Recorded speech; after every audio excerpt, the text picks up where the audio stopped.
बिस्मिल्लाहिर्रहमानिर्रहीम। अस्सलाम वालेकुम क्लास 9th। आज हमारा टॉपिक है रिजोल्यूशन ऑफ फोर्सेस।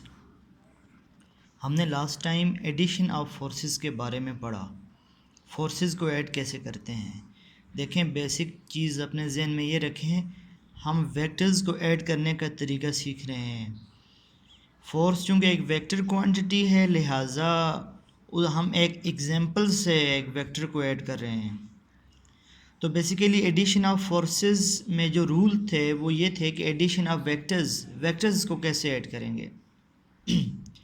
इसी तरीके से रिजोल्यूशन ऑफ फोर्सेस का मतलब है resolution of vectors, how to resolve a vector into its component.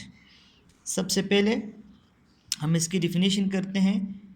Resolution of vector mean resolving a vector into its component. Resolution of forces mean resolving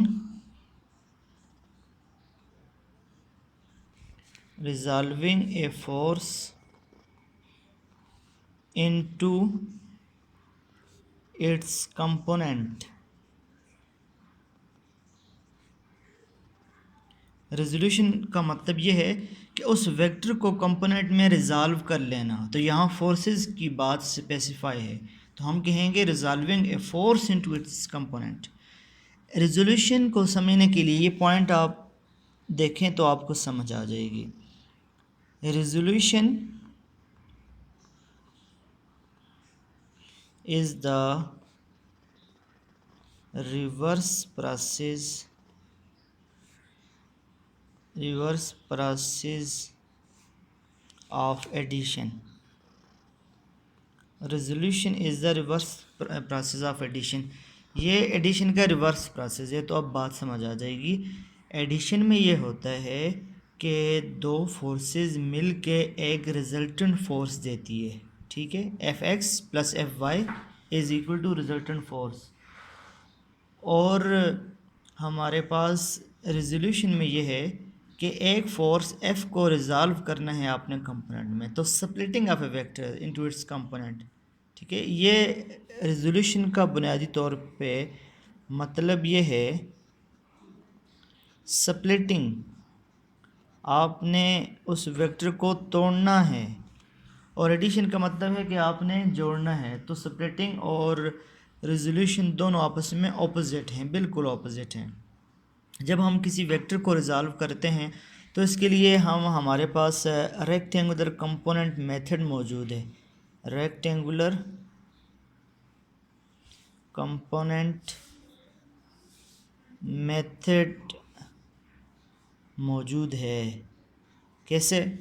for example ये हमारे पास एक vector है, ये हम axis draw करते हैं, ये एक वेक्टर है और ये फोर्स है।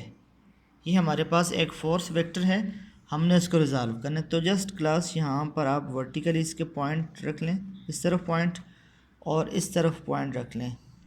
ये जो इस तरफ आपने रखा है ये Fx हो गया ओरिजेंटल है, और ये क्या हो गया वर्टिकल Fy। ये आपने एक वेक्टर को रिजॉल्व कर लिया कंपोनेंट में। तो यहाँ से यहाँ तक और यहाँ से यहाँ तक बराबर है ना, तो आप इसको भी Fx कह सकते हैं। और यहाँ से यहाँ तक और यहाँ से यहाँ तक बराबर, आप इसको भी Fy कह सकते हैं, ठीक है। तो ये हमारे पास एक फोर्स वेक्टर है, ये एक वेक्टर था। इस तरफ आपके और इस तरफ आपका वर्टिकल था और इस तरफ ओरिजेंटल था। तो ये आपने एक वेक्टर को उसके ओरिजेंटल और वर्टिकल कंपोनेंट में आपने स्प्लिट कर दिया। ये है resolving a vector into its component, ठीक है। यहाँ पर वो एंगल बना रहा था, एंगल थीटा, और बाकी आपने उसको रिजॉल्व कर दिया। तो देखें, अब एक जो फोर्स है वो ओरिजेंटल प्लस वर्टिकल कंपोनेंट का सम है। तो आपने इसको, इस एक फोर्स को आपने दो हिस्सों में तकसीम कर दिया। तो ये है resolving a vector, splitting A vector into its component. अब यहाँ पे जो हमारे पास ट्रिग्नोमेट्रिक फंक्शन है वो देखें वो किस तरह है। देखें, हमारे पास cos थीटा है, cos थीटा किसके इक्वल होता है? बेस डिवाइडेड बाय हाइपोटेन्यूज, ये cos थीटा बराबर होता है बेस डिवाइडेड बाय हाइपर करली ब्राउन हेयर, इस तरह आपको याद है। तो cos थीटा यहाँ पर बेस क्या है, बेस है एफ एक्स, हाइपोटेन्यूज क्या है, देखें ये थीटा और ना ये इसके दरमियान ये बेस है, ये परपेंडिकुलर है क्योंकि 90 के एंगल बना रही है, और ये हाइपोटेन्यूज है इस तरफ, F X divided by F, ये हमारे पास किसकी वैल्यू आएगी, cos थीटा की। सिमिलरली आप साइन थीटा की वैल्यू पुट करें, साइन थीटा की वैल्यू है some people have perpendicular divided by hypotenuse, cos theta base by hypotenuse होता है, sine theta perpendicular by hypotenuse होता है। तो sine theta is equal to यहाँ पर परपेंडिकुलर क्या है, F Y divided by F, ठीक है। Sine theta is equal F Y by F, cos theta F X by F, ठीक है। ये आपने इस तरह इसको रिजॉल्व किया। आप टेन थीटा को भी शामिल कर सकते हैं अपने इस मामले में। टेन थीटा बराबर होता है perpendicular by base through proper brush, perpendicular divided by base, tan theta is equal to perpendicular हमारे पास क्या है, एफ वाई, बेस क्या है, एफ एक्स। तो ये एफ वाई और एफ एक्स की रेशो है, tan theta is equal to F Y divided by F X, ये इन दोनों की रेशो है, ठीक है।